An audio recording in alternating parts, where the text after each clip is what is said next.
Bonsoir à tous, merci de choisir Dites-moi tout docteur à travers la télévision nationale. Il faut juste noter que ce mois est un mois de forte mobilisation et de sensibilisation, de dépistage à outrance sur l'étendue du territoire national, mais aussi de défis et de perspectives.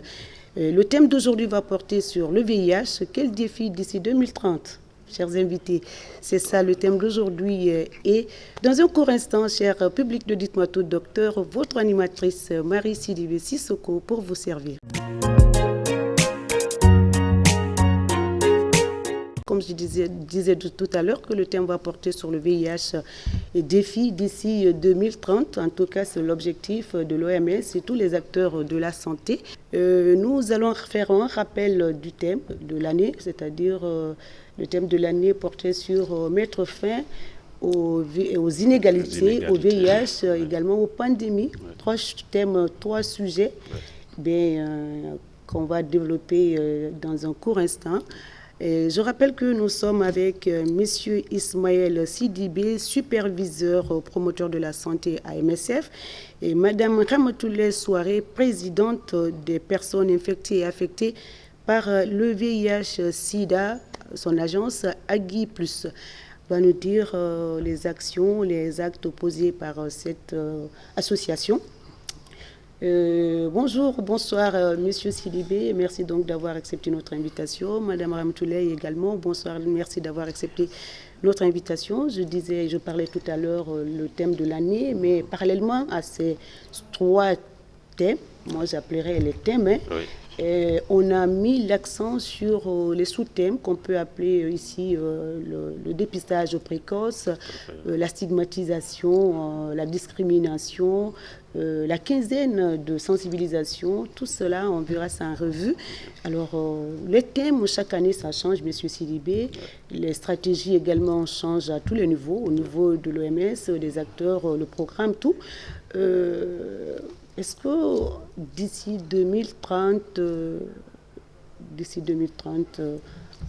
l'objectif, c'est de bannir, éradiquer carrément le VIH-Sida? C'est pourquoi les thèmes changent. C'est ça l'objectif, en quelque sorte, n'est-ce pas? Bonjour aux millions d'auditeurs, et bonjour à madame. Et le changement de thème chaque année dépend du contexte qui se présente, n'est-ce pas, aux acteurs. Le thème de cette année, si vous avez constaté, c'est dit mettre fin aux inégalités.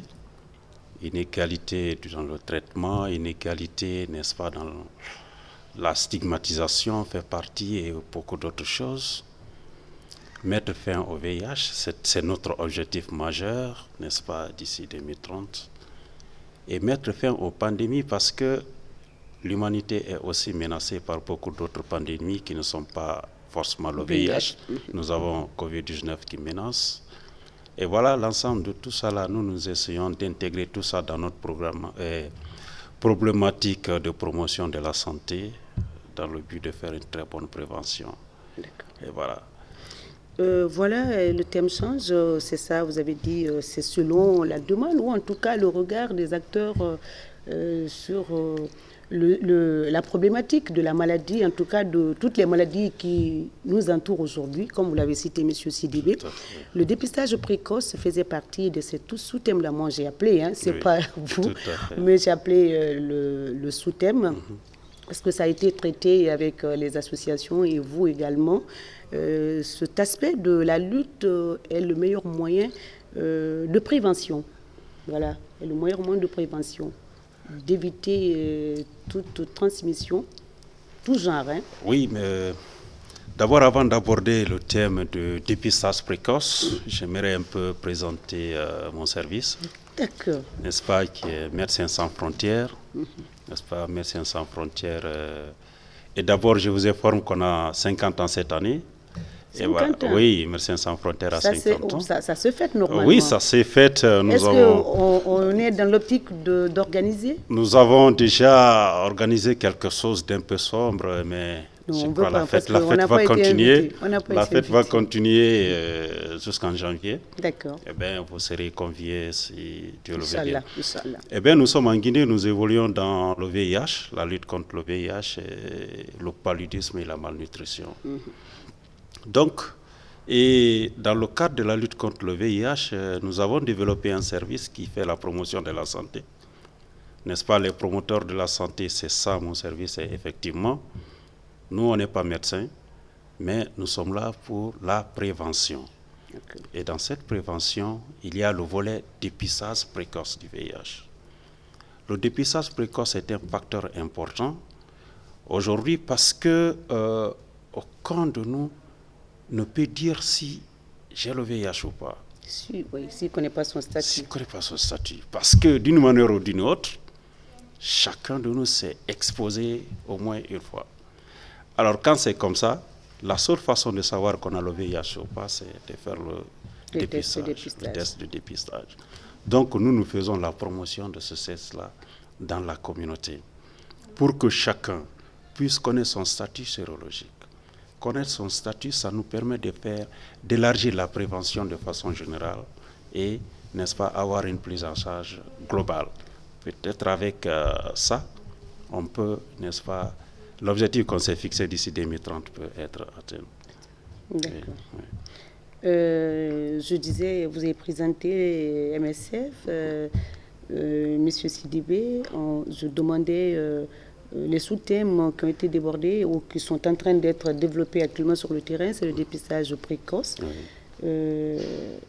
Votre institution, quel rôle a joué par rapport à ce dépistage aux côtés du programme PNLSH?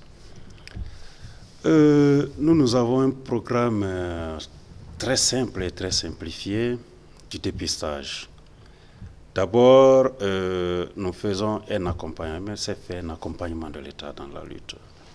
Donc, nous avons ciblé, n'est-ce pas, certaines communautés qui, nous pensons, peuvent bénéficier du dépistage précoce, puisque nous ne pouvons pas, n'est-ce pas, embrasser toute la République, nous ne pouvons pas dépister tout le monde. Surtout que oui. le MSF, Médecins sans frontières, a un programme bien spécifique, c'est-à-dire son domaine d'intervention se limite d'un point A à un point B. C'est ce que je viens de dire. Nous ne pouvons pas dépister tout le monde en République de Guinée. Donc le projet VIH Médecins sans frontières, n'est-ce pas, se limite à Conakry. Le Grand Conakry, c'est-à-dire Koya et Dubreka inclusivement. Donc c'est sur ces sites-là que nous faisons le dépistage. Et dans l'année, nous ciblons 24 sites de dépistage précoce. Là, il s'agit d'aller vers la population qui n'a pas la chance souvent de se déplacer pour venir dans les hôpitaux, n'est-ce pas, faire le dépistage. Alors, il faut cibler ces populations-là. Donc, les sites que nous parcourons en ce moment, c'est les marchés, les grands marchés de Conakry, les ports, les débarcadères, n'est-ce pas, les universités. Et nous allons inclure cette année quelques lycées dans ce processus de dépistage. L'idée, c'est aller vers la population pour que chacun puisse connaître son statut sérologique. Parce que le constat que nous faisons, c'est qu'il y a des cas de VIH qui arrivent dans nos hôpitaux, n'est-ce pas? Ils sont déjà dans un état très avancé de la maladie. Et c'est ce qu'il faut éviter. Aujourd'hui, nous n'avons pas le droit de mourir à cause du VIH. Mais puisque le dépistage n'est pas accessible à tout le monde, nous venons vers la population. Et quand nous venons, nous les expliquons les différents modes de contamination, n'est-ce pas? Nous les expliquons aussi les différents modes de prévention et nous les invitons, n'est-ce pas, à venir se faire dépister. À chaque site où nous nous installons, nous avons 2 tentes qui existent. Ces 2 tentes-là, vous allez voir 4 ou 5 ou 6 dépisteurs qui sont installés. Et l'offensive communautaire est faite par nos promoteurs de la santé qui viennent, n'est-ce pas, sensibiliser les gens, les orienter vers notre clinique mobile pour faire le test. Pour ceux qui ne pourront pas venir là-bas ce jour-là, peut-être qu'ils ont un programme ils sont un peu plus occupés ou, n'est-ce pas, ils ne se sentent pas en l'aise de venir rentrer dans la tente se faire dépister, nous les orientons vers nos structures de prise en charge qui existent. Ces structures, ça dépendra de n'est-ce pas, votre position géographique, n'est-ce pas? Si vous êtes par exemple à Wanidara, nous avons une équipe qui est, n'est-ce pas, au santé de Wanidara. Si vous êtes à Koléa, on vous envoie à Koléa, nous avons la prise en charge là-bas. Si vous êtes à Bessia, exactement, Flamboyant, Dapompa, Tombolia et autres, n'est-ce pas, Minière, n'est-ce pas, nous avons le dépistage qui s'est fait là-bas toute l'année. Toute l'année, n'est-ce pas, de 8h à 14h, quand vous venez, vous avez nos éléments qui existent là, qui vont faire votre dépistage. Mais, une chose est de dépister. Quand on a des positifs, là, c'est là où le gros travail commence. Comment il faut intégrer ce positif-là, ce positif VIH-là dans la prise en charge globale. C'est là où, n'est-ce pas, nous avons souvent des difficultés. Parce que vous venez vers des personnes qui sont en train de faire leur activité, ils ne sont pas malades du tout. Ils ne sont pas malades. Ils n'ont pas l'air malades. Hein? Ils n'ont pas l'air malades. Non, ils ne sont pas malades. Pas l'air. Ils ne sont pas du tout malades. OK? N'est-ce pas? Qui se décident volontairement de venir se faire dépister. Et que vous annoncez à cette personne que vous avez le VIH dans votre corps. D'abord, l'émotion. Ça crée de l'émotion. Elle est grande, oui. Voilà, et tout de suite, il y en a qui acceptent tout de suite leur statut. Il y en a qui tombent directement dans le déni, qui n'acceptent pas du tout. Et il y en a, leur acceptation du résultat prend du temps. Ça peut prendre, pour certains, 1 semaine, pour d'autres même 1 mois après. D'autres même jamais. Hein? D'autres même qui restent dans le déni jusqu'à ce que la maladie s'installe. Jamais du tout. Jusqu'à ce que la maladie s'installe. Et nous rattrapons souvent ces personnes-là. Sinon, l'objectif pour Médecins sans frontières, c'est de dépister tout de suite positif et tout de suite intégrer la personne dans les soins. C'est ce que nous faisons. La personne est dépistée, elle a accepté son statut, et bien tout de suite nous l'accompagnons pour la prise en charge. Et ça, c'est valable aussi pour nos différentes structures de prise en charge. Okay. Nos structures partenaires. Monsieur Sylvie, dans votre allocution tout à l'heure, vous avez cité des sites, le marché des débarcadères. Quel canal vous utilisez pour une invite effective de la population ou des populations? La stratégie, elle est très simple. Nous venons au mois de janvier déjà, nous essayons d'identifier les sites que nous allons parcourir dans l'année. Okay. Donc, les responsables, les gestionnaires de ces sites-là sont invités chez nous pour une formation basique sur le VIH. Donc leur implication est indispensable. Nous les appelons les HP communautaires, les promoteurs de santé communautaires. Nous les associons lorsque nous devons venir nous installer.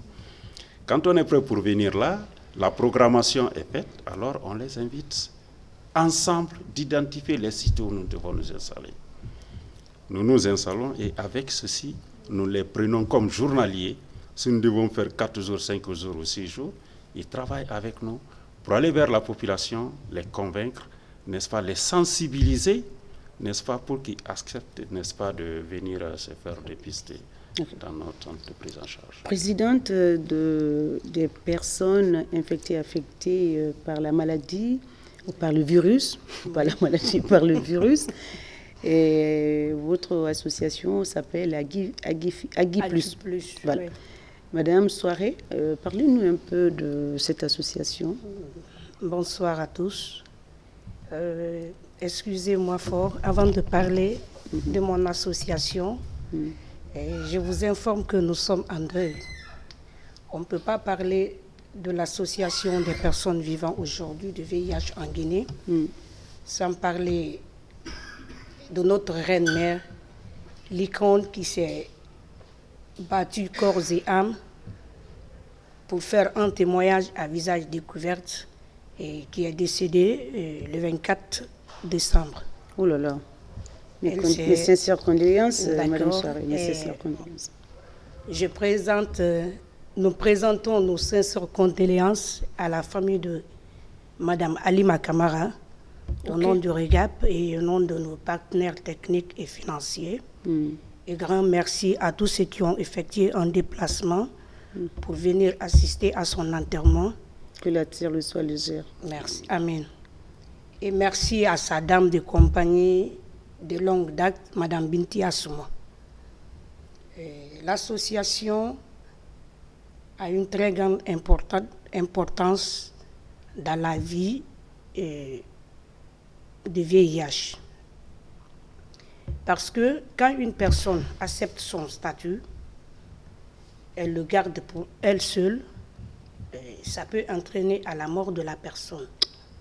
C'est pour cela que nous avons jugé nécessaire de former et de se regrouper en association pour pouvoir venir en aide aux autres patients qui sont dans le programme de VIH. Parce que le problème de VIH, c'est l'affaire de tous. Comme l'a dit M. Sidibé tout de suite, où tu es dans le programme, où tu as un membre de ta famille, où tu as une personne qui t'est chère qui est dans le programme.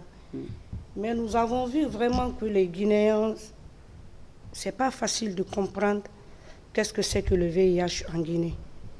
Mais comme nous avons décidé d'aller jusqu'au bout du combat, et nous irons jusqu'au bout du combat.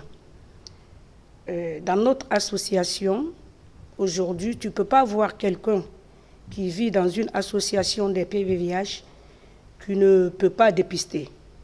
Grâce à l'appui de nos partenaires, surtout MSF, il faut le dire.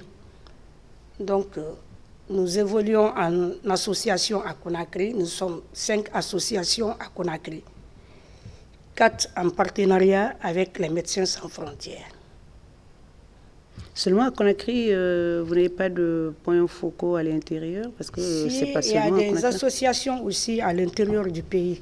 Est-ce que votre association qui a tissé déjà des partenariats avec des associations qui ont tissé des relations, des partenariats avec MSF, est-ce qu'ils ont des points focaux à l'intérieur pour assurer la relève? Oui, parce que, par exemple, les gens de Zéro-Kouré, par exemple, si nous avons des patients à Zéro-Kouré, on les réfère à Conakry, MSF le prend en charge. D'accord. Monsieur Sidibé, on a parlé de dépistage. On reste avec vous, Madame Souaré. Le problème que vous rencontrez sont nombreux, hein, mais on va citer la discrimination, la stigmatisation, surtout qui freine beaucoup vos différentes activités. Hein. Oui. Ils vous bloquent, c'est un facteur vraiment de blocage dans vos prestations. Oui. Mais est-ce que vous pouvez nous en parler un tout petit peu pour mieux comprendre? Surtout la stigmatisation en Guinée. Mais je dirais d'abord à tous ceux qui ont accepté leur statut de se faire adhérer dans les associations.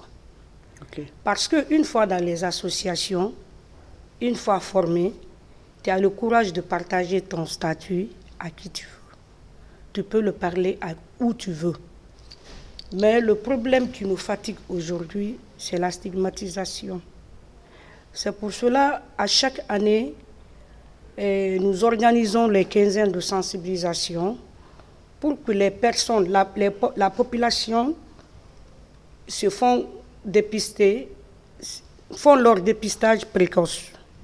Parce que quand tu fais le dépistage précoce, ce n'est pas la maladie qui t'envoie à l'hôpital. C'est toi qui envoies la maladie à l'hôpital. Mais si tu restes à la maison jusqu'à ce que la maladie ait un stade avancé, la personne qui t'amène à l'hôpital, les médecins n'ont pas besoin de dire tu es parenté à la personne ou pas. N'importe qui peut t'amener. N'importe qui peut t'amener, même un voisin. Mais quand on demande à un voisin, la patiente là, elle est qui pour toi? Elle va dire c'est ma soeur. Ta soeur a le VIH. Arrivé à la maison, tu n'as pas amené la maladie à temps à l'hôpital. Tandis que nous organisons les quinzaines pour ça, et les quinzaines de sensibilisation pour se faire dépister à temps, le dépistage précoce. Donc la personne arrivée au quartier, partout où elle va, elle dit, avant qu'elle ne quitte déjà l'hôpital, l'information est déjà dans le quartier. Et quand la personne est stigmatisée, même quand elle accepte la maladie, c'est pas facile. Ça peut entraîner sa mort.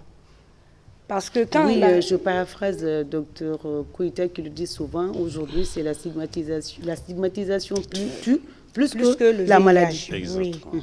Donc, la personne va dire d'abandonner les traitements s'il Se faut refuser. changer de quartier. C'est ça. Et donc, ça ne donne pas un bon résultat. Et on a ces difficultés-là sur ce terrain qui nous fatiguent beaucoup. Mais quand tu es dans une association, bon, une fois stigmatisé dans ton quartier, il y a l'association qui est là pour t'épauler.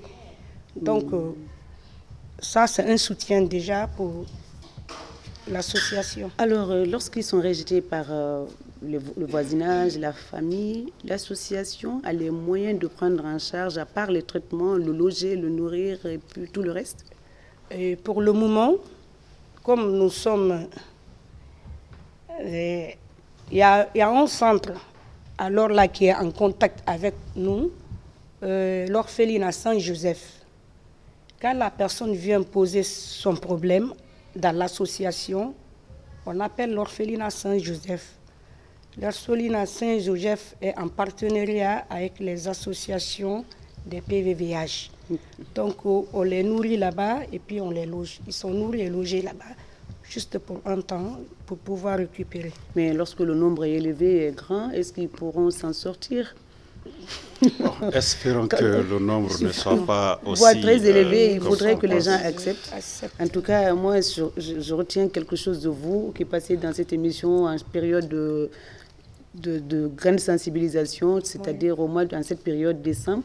J'ai retenu qu'il vaut mieux connaître son statut pour mieux vivre dans la quiétude, la sérénité. Tu connais ton statut, tu es censé être positif, tu as accepté la maladie. La prise le traitement est là, tu peux vivre comme tout le monde. Comme tout le monde. Tu n'es pas malade, tant mieux. Non. Voilà. Donc, avant de suivre le témoignage de notre ami, Monsieur Sylvie, est-ce que par rapport à la stigmatisation, vous avez envie de rajouter? La stigmatisation, c'est un facteur très important, on vient de le dire. Nous sommes dans un pays où la prévalence est faible, mais avec une très forte stigmatisation.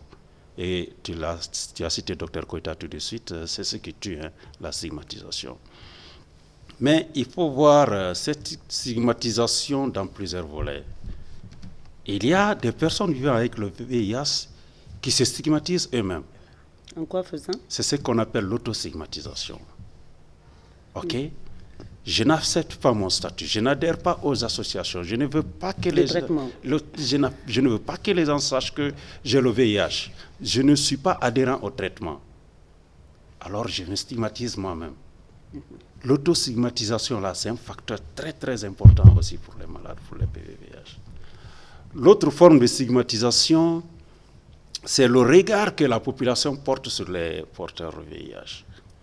Elle a dit, quelqu'un qui ne s'est pas dépisté très tôt, son statut est connu dans la communauté, il est indexé. Il est indexé, il est mal regardé, il va abandonner sa communauté, il va s'exiler, il va partir ailleurs. Il abandonne tout traitement.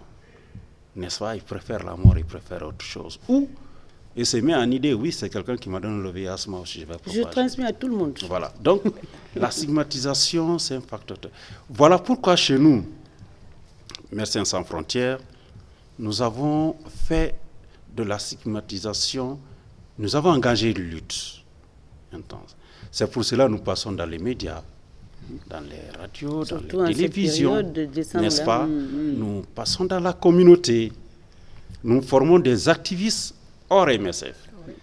Les activistes qui ne sont pas dans MSF, nous les récupérons, nous les formons pour qu'ils puissent faire des témoignages à visage découvert. Quelqu'un qui fait un témoignage à visage découvert, il est plus en forme que toi.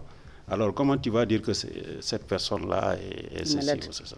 Donc briser, n'est-ce pas, le tabou de la stigmatisation, c'est renforcer le témoignage, c'est renforcer la sensibilisation au sein de la communauté pour dire que celui qui a le VIH, il n'est pas malade, il est comme toi, il peut vivre longtemps comme tout le monde. S'il accepte le traitement, il peut faire des enfants qui ne sont pas contaminés, il peut se marier, n'est-ce pas, vivre en couple, n'est-ce pas, comme tout le monde, il peut réaliser ses projets comme tout le monde. Donc, pourquoi nous allons stigmatiser cette personne? Alors si moi je comprends bien, lors des passages de certains médecins, ou en tout cas des activistes ou les associations, les personnes vivant avec le VIH-Sida, apparemment, sont bien portants. Si le traitement est suivi régulièrement, ils peuvent, comme vous l'avez dit, M. Sidibé, faire des enfants. Et contrairement à ceux qui souffrent de certaines maladies, on en connaît, hein, ils sont au régime, on ne peut même pas les regarder. On leur traite des porteurs de malades de VIH. Donc, je crois qu'aujourd'hui, ce n'est plus une fatalité. Pas du tout. Il faut juste accepter son statut, suivre un traitement régulier. Oui. Et puis, en plus, c'est gratuit.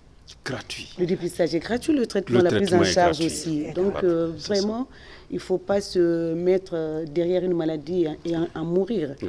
Donc, Madame Soirée, elle a annoncé tout à l'heure la quinzaine, on va en parler. Oui.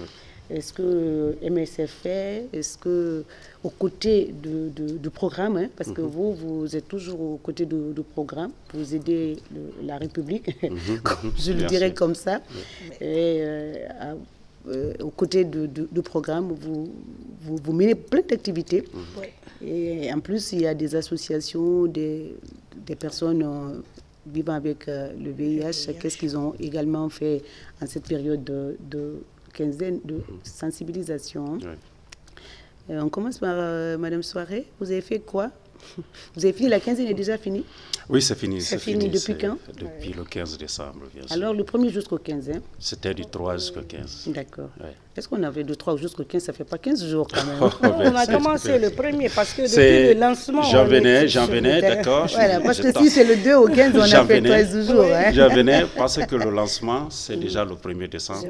Oui, le 1er décembre, c'est ça. Hein? Voilà, le lancement, c'est là, il y a beaucoup de mobilisation. Hein? Le ministre a fait un discours, le Premier ministre a fait un discours. Oui, tout le programme était là. C'est ça la journée mondiale de lutte ça. contre le sida. Si. Nous allons donc, vous avez fait quoi, Madame Soirée, pendant cette période de sensibilisation de masse?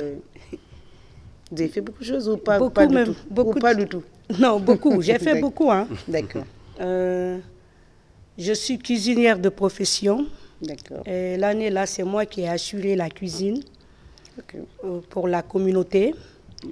Et mes membres aussi étaient sur le terrain pour la sensibilisation et pour le dépistage. D'accord. Et j'ai aussi... Voilà, allez-y. Et j'ai fait aussi la sensibilisation en même temps. Comment? Vous êtes en cuisine en même temps, vous faites la sensibilisation? Quand j'ai fini avec la cuisine, je viens sur le terrain me rajouter aux autres pour faire la sensibilisation. On partait dans les marchés, parler de VIH, dire la différence. Dans quelle langue? Dans nos langues vernaculaires? Dans nos langues vernaculaires. D'accord. Bon, on part 3 à 4 personnes. Celui qui parle Poulard, voilà, chacun communique dans sa langue. Dans sa langue, pour que le message soit bien reçu. D'accord. Donc, c'est ce que j'ai fait pour l'année là. Ok. Monsieur Sidibé. Monsieur Sidibé, on doit faire passer le témoignage de notre sœur Marie-Loua. On avait annoncé. Oui. On va l'écouter dans un court instant. Elle va nous dire qu'est-ce que c'est la stigmatisation. Ça embête beaucoup les personnes vivant avec le VIH. Oui. On va suivre ce témoignage et on revient en plateau. Je vis avec le VIH presque 20 ans. Maintenant, là où je suis en train d'encourager nos parents qui ont leurs parents qui vivent avec le VIH. Enfin, le VIH n'est plus un tabou. Quand quelqu'un vient se confier à toi, qu'il dit qu'il a le VIH-Sida, on doit l'accepter. Parce que ça peut être moi, ça peut être toi, comme si ça peut être lui. Mais une personne qui vit avec le VIH, on le stigmatise, on le discrimine, la personne ne va plus prendre les médicaments. Et le médicament là, il y a 50% et psychosocial aussi, il y a 50%. Quand quelqu'un vient te dire qu'il a le VIH, il faut l'approcher et l'encourager à suivre son traitement. Si la personne suit très bien son traitement, il peut vivre comme tout le monde. Parce que le VIH n'est pas écrit sur le front ni sur le corps. J'exhorte tout le monde d'aller se faire dépister à temps pour ne pas que la maladie t'envoie à l'hôpital. Quand la maladie t'envoie à l'hôpital, la personne sera victime de la stigmatisation et discrimination. Là où je suis en train de vous dire, de grâce, acceptez les personnes qui vivent avec le VIH. On ne va pas au marché pour acheter la maladie. Mais quand tu as la maladie, il faut l'accepter et prendre ton médicament. Tu vis ta vie comme tout le monde. Quand tu te dépistes, tu sauras si tu es séronégatif ou bien tu es séropositif. En fait, le Guinéen a peur d'aller se faire dépister. Mais quand tu te dépistes, tu vas savoir de quoi tu souffres.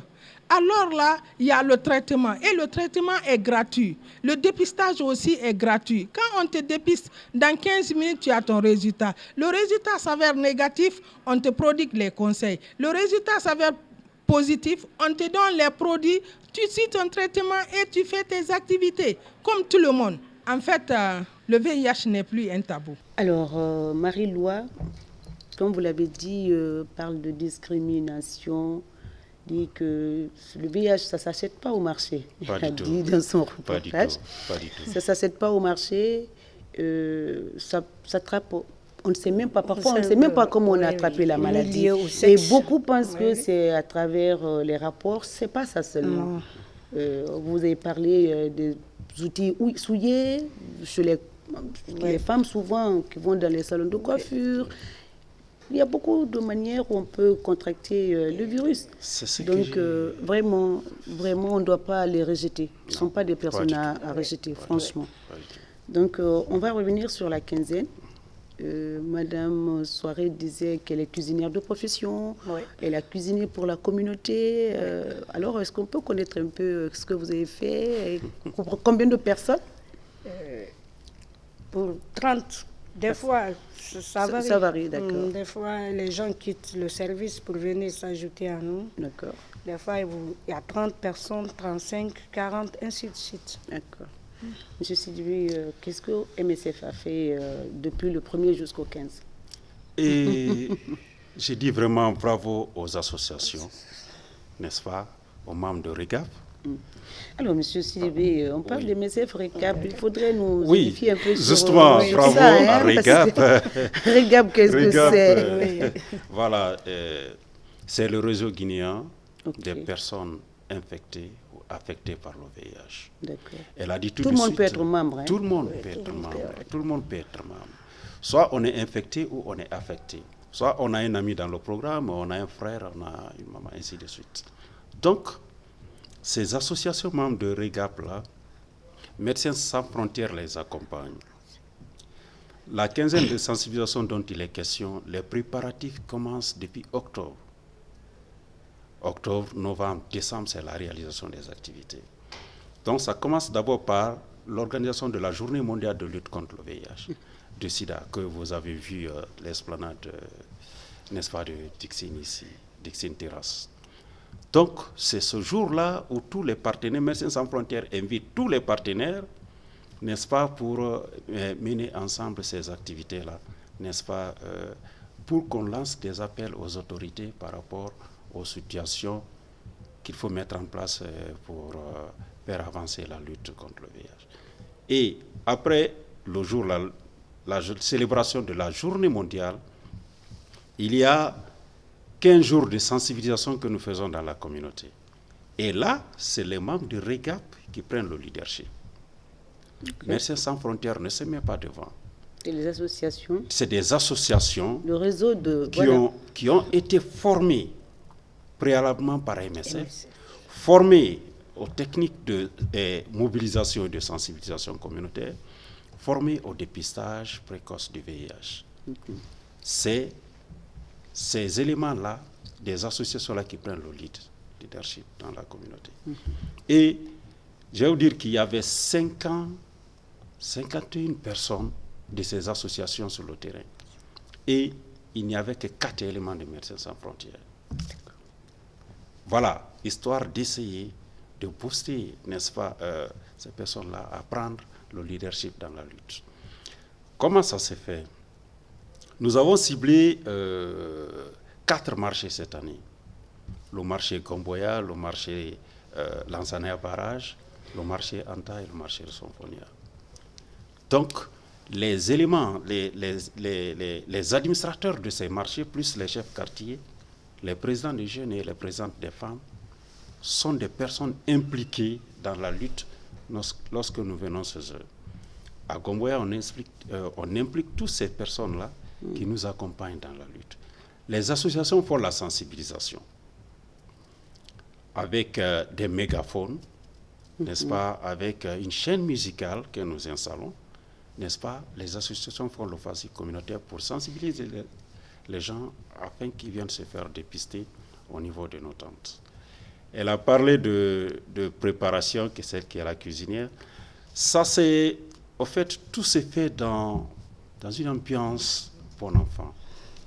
Donc, il y a un budget qui est voté pour la communauté, pour qu'elle prépare, pour qu'ensemble, tous les acteurs, n'est-ce pas, qui Oui, sont parce que ça commence le matin pour toute la journée. Et voilà, donc il y a un repas communautaire qui est là et tout. Et voilà, c'est ce qui nous a permis de parcourir ces 4 sites en dépistant 1449 personnes. 1449 personnes. Donc, ça veut dire quoi? Ça veut dire que les 1449 personnes ont connu leur statut sérologique. Il y a eu des cas positifs? Oui, il y avait bien sûr des cas positifs. Est-ce que vous avez pu les retenir du coup et pour la prise en charge? Le processus continue. Il y en a qui ont accepté la prise en charge le même jour, n'est-ce pas? Avec la stratégie directe que nous avons dialogue que vous place. établissez. Exactement. Il y en a qui traînent encore les pieds. Et après la quinzaine, il y en a qui sont venus dans les soins. Il n'y a pas de problème à ce niveau. Donc, n'est-ce pas, des équipes font la sensibilisation. Et là, tout le monde est concerné quand on vient sur un site. Les administrateurs de marché, les chefs quartiers et l'ensemble de son staff.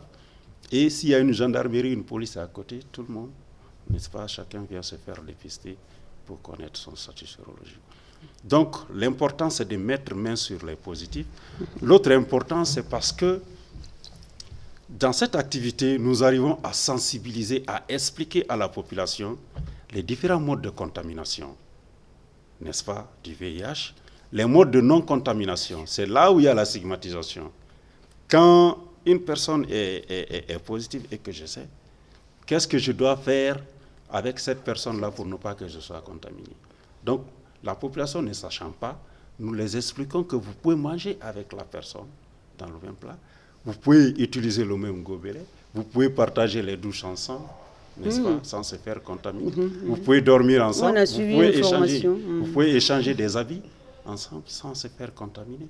Donc, ça aide à lutter aussi contre... Et vous leur expliquez aussi comment ils peuvent transmettre la maladie? Bien sûr. Même pas par la voie sexuelle, mais... C'est ce que j'ai appelé les modes de contamination. Parce que dès qu'on parle de VIH dans la communauté, les gens ne regardent que les rapports sexuels non protégés. Alors qu'il y a une série aussi de facteurs qui peuvent faire qu'on attrape le VIH. C'est des objets essuyés, des lames, des couteaux, n'est-ce pas, que nous utilisons, et voilà.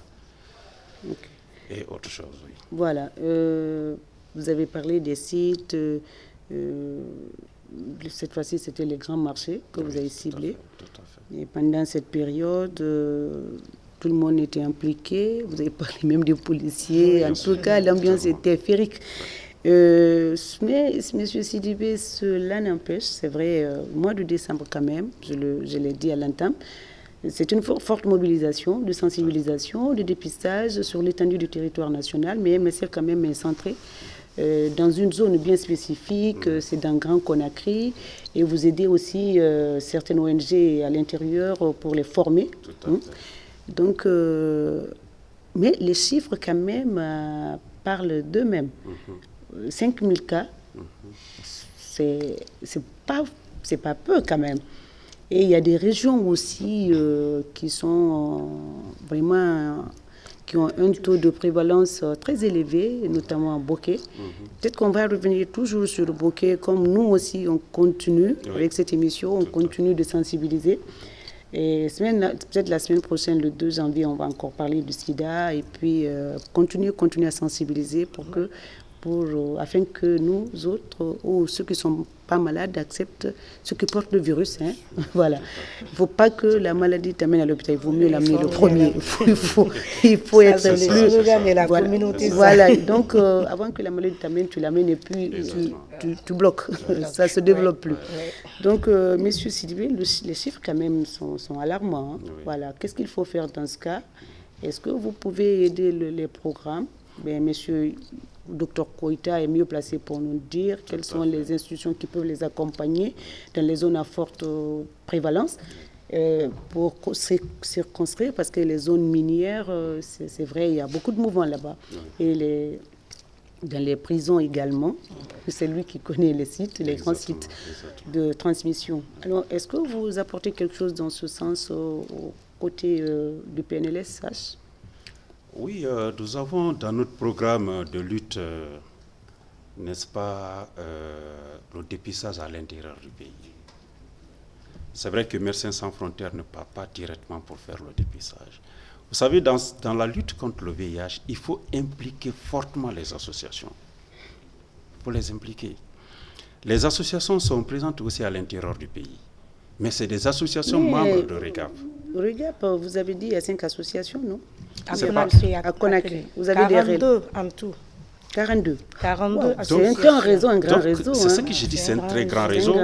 N'est-ce pas? REGAP a ses représentations à l'intérieur du pays. Il y a des associations membres. Si les associations du Conakry ont bénéficié de tout ce que nous venons de dire, Médecins sans frontières s'est décidé de sortir hors Conakry, n'est-ce pas, pour aller vers ces associations-là, les former, leur donner les mêmes formations que les associations du Conakry. Pour que ces associations continuent la lutte, n'est-ce pas, à l'intérieur du pays. L'année passée, nous étions à Kankan, nous avons formé une association, n'est-ce pas, qui continue à faire les mêmes activités. Cette année, nous venons de Boké, n'est-ce pas, de Kansarot, là où des associations ont été formées qui vont continuer la lutte. Ils bénéficient les mêmes privilèges, les mêmes avantages. Les mêmes formations, les mêmes avantages en termes techniques. Mais donc, même pour la prise en charge aussi? Oui, la prise en charge, elle est globale chez MSF. Oui, ils quittent l'intérieur pour Conakry? Oui, ou bien la prise en charge, ça se fait là-bas? Oui, la prise en charge se fait à l'intérieur du pays. Et à ces traitements, si on ne peut pas leur faire à l'intérieur du pays, les gens seront obligés, et les médecins seront obligés de les référer à Conakry ici. Oui, les référer, c'est quand le cas est compliqué ou bien c'est quand il y a rupture d'intrant? Non, c'est quand le cas est compliqué. Comme par exemple, le traitement de la kaposi, ça se fait seulement à Conakry. Ça, c'est quoi ça? Monsieur Sidibé, c'est quoi? Bon, on ne rentrera pas dans les termes techniques, c'est pas notre objectif. C'est des personnes vivant avec le VIH qui ont ces cas-là. Si vous détectez ces cas-là, vous les amenez. Donc, MSF... Alors, M. Sidibé il a annoncé qu'ils ne sont pas médecins, donc il y a des expressions, il ne faut pas s'adarder. Effectivement, les termes techniques, on va les éviter. Il faut les laisser aux médecins. Ce qui reste clair, c'est qu'il y a la prise en charge à l'intérieur du pays. La prise en charge existe, n'est-ce pas, les hôpitaux préfectoraux, n'est-ce pas. Il y a des ARV, c'est-à-dire les antirétroviraux, il y a le traitement et ça existe. Sauf si la situation s'est compliquée et que le patient se retrouve à Conakry. Parce que nous avons aussi à Conakry, Médecins sans frontières a mis en place une structure, l'USFR de Donka, l'unité de soins et de formation de recherche à Donka, n'est-ce pas, qui prend les cas de VIH avancé. Voilà. On a visité ce centre. Monsieur Sidibé, est-ce qu'on peut faire un bilan à mi-parcours du 1er au 15, la quinzaine de sensibilisation? On peut se permettre? Justement, on peut se permettre de faire un petit bilan. Un bilan, oui, un petit bilan. Comme je disais, nous avons touché 1449 personnes ont été dépistées. La prévalence tourne toujours autour de 1,5%, n'est-ce pas? Et voilà, c'est une prévalence. Et moi, depuis très longtemps, depuis des lustres, j'entends le même chiffre. Il faut que le docteur Koïta soit là. Et voilà, et les 1449, il y a environ 51% de femmes qui se sont fait dépister. Donc, vous voyez déjà que les femmes se dépistent plus que les hommes, ça c'est clair aussi. Mais les femmes sont toujours en tête de liste pour tout. Les hommes prennent les poids. Les femmes sont toujours devant. Les hommes, même pour les traitements, c'est les femmes qui y vont. Quand c'est l'infertilité, l'homme traîne toujours le pas, mon frère. Donc, ça nous a permis de toucher des milliers de personnes en termes de sensibilisation. et avec la distribution, parce que toutes nos activités sont accompagnées aussi de distribution de préservatifs. Ok. Donc, plus de 5 cartons de préservatifs ont été distribués, avec démonstration du port de préservatifs, bien sûr. Donc, et voilà, c'est quelques bilans à mi-parcours de cette activité. Et il ne reste plus qu'à intégrer les autres activités effectuées à l'intérieur du pays et autres pour donner un bilan global. Voilà. Madame Souaré, Oui. les activités bilan de la quinzaine au niveau de Agui Plus. Est-ce qu'on peut faire un bilan? Oui, oui. C'est un bilan global que M. Sidibé a donné comme ça parce que lors de la quinzaine, nous travaillons en communauté. Il y a Agui Plus, FEG, GSP, Vue Plus. On se réunit en communauté pour travailler ensemble. Ok, le résultat, donc, est valable pour tout le monde. Pour tout le monde, oui. Okay. Bon, M. Sidibé, je crois que nous arrivons au terme de l'émission. Est-ce que vous avez un message? Parce que nous allons continuer la semaine prochaine à parler du sida. C'est notre contribution. Vous avez dit en début d'émission que vous n'êtes pas médecin. Nous aussi, nous ne le sommes pas. Mais notre contribution, c'est de faire passer les acteurs concernés, les médecins, les associations, les personnes vivant avec le virus, et faire des témoignages également sur le terrain et inviter les autres à accepter les personnes vivant avec le VIH-Sida. Est-ce que vous avez un mot pour clôturer? En même temps, on laisse la parole à Madame. C'est de dire vraiment merci à la RTG.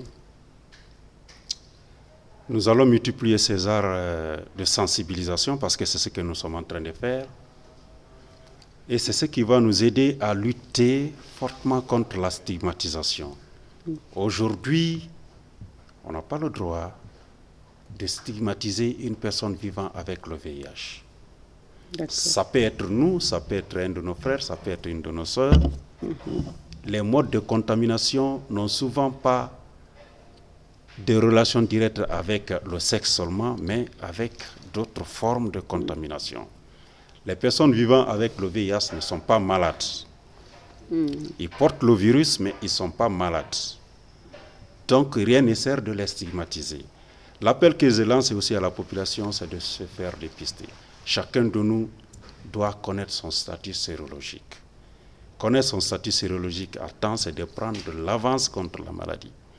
Si on se rend compte qu'on a le VIH et qu'on se rend à l'hôpital très tôt, personne d'autre ne saura, n'est-ce pas, que vous portez le VIH. Vous pouvez vivre avec le VIH, normalement comme tout le monde, faire des enfants, réaliser vos projets, n'est-ce pas, et vivre comme tout le monde, sans stigmatisation. Voilà. Il y a une question qui m'est venue à l'esprit. Madame Souaré, est-ce que les personnes vivant avec le VIH qui intègrent l'association, vous avez dit qu'ils peuvent se confier ou ne pas le faire.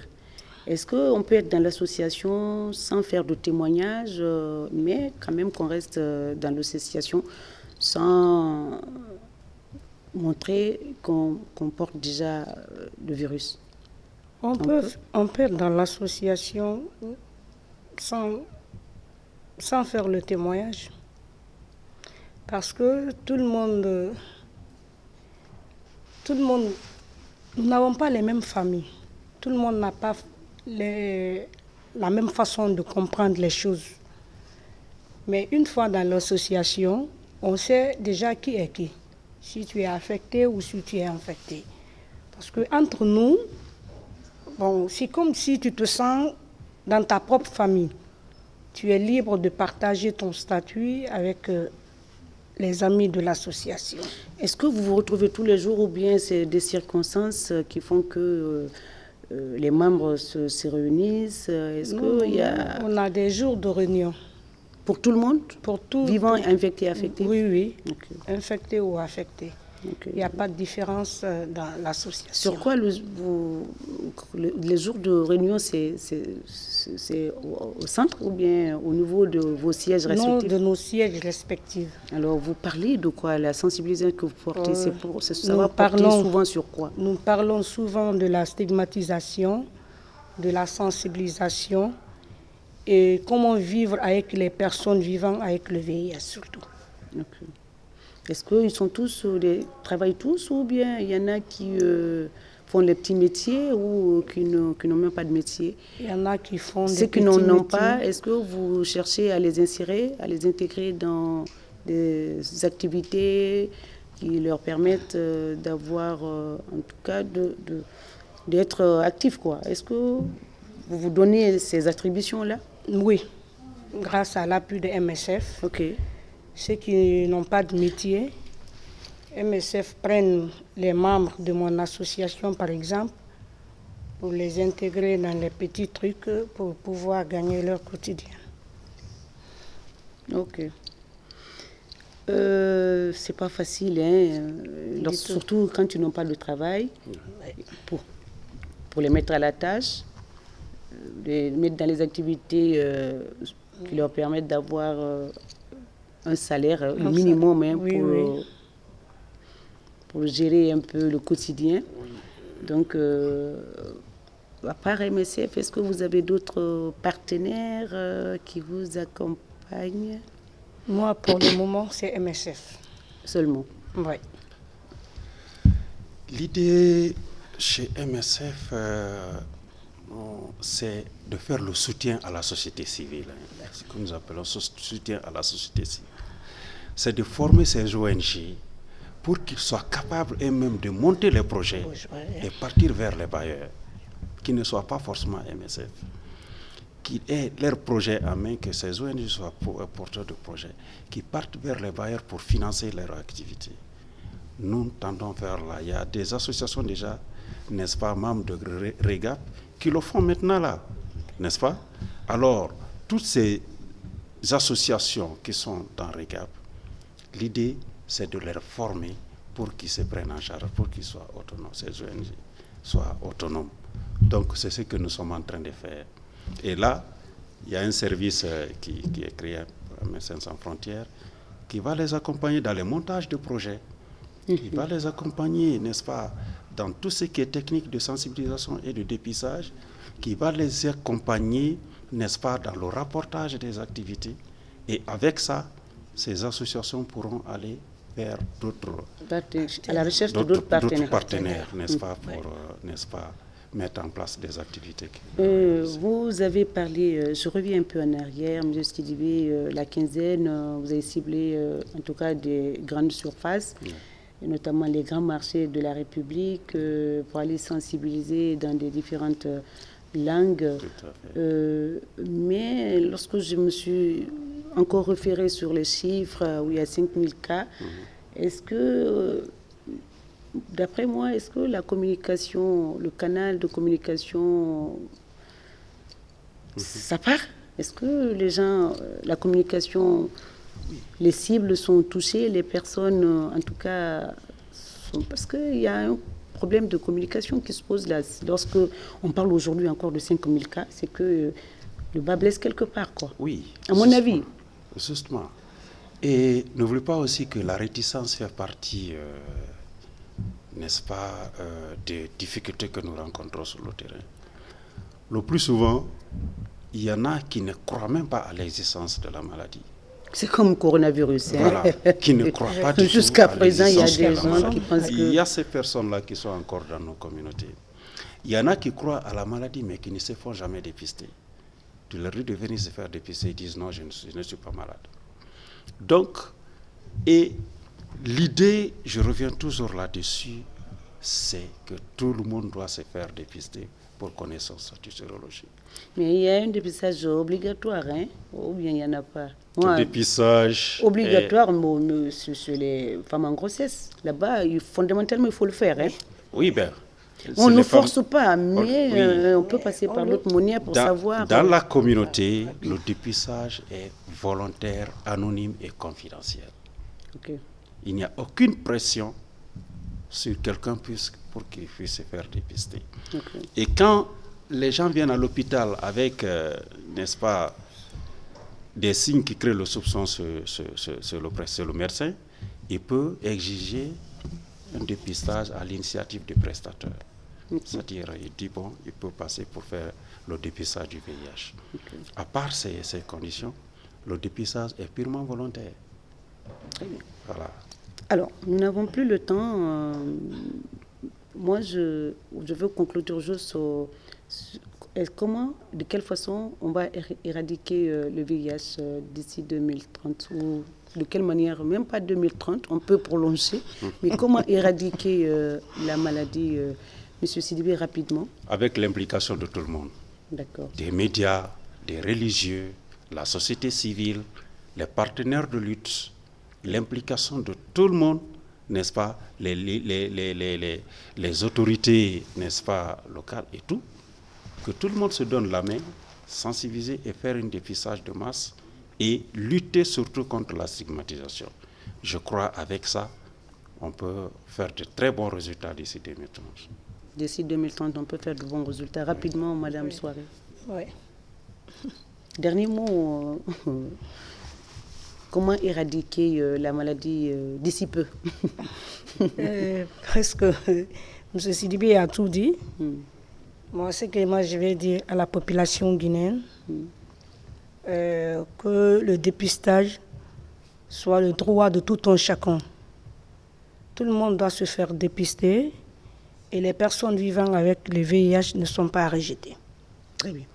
Donc, c'est sur ces mots que nous vous disons merci, Madame Ramatoulaye, présidente des personnes infectées et affectées par le VIH, Monsieur Sidibé Ismaël, superviseur promotion de la santé à Médecins Sans Frontières, qui étaient donc nos invités. Je rappelle, le thème était VIH, quel défi? Mais moi, je n'ai pas voulu mettre une date, parce qu'on peut aller jusqu'à 2040. Donc, merci à l'équipe technique qui a accompagné cette émission. On se retrouve la semaine prochaine pour parler encore du sida, et sensibiliser la population, accepter les personnes PVVH, les personnes vivant avec le VIH. C'est exactement ça. Et merci à tous ceux qui ont suivi cette émission d'ici et d'ailleurs. On se retrouve la semaine prochaine. D'ici là, prenez soin de vous et de votre entourage. Merci. À la semaine prochaine.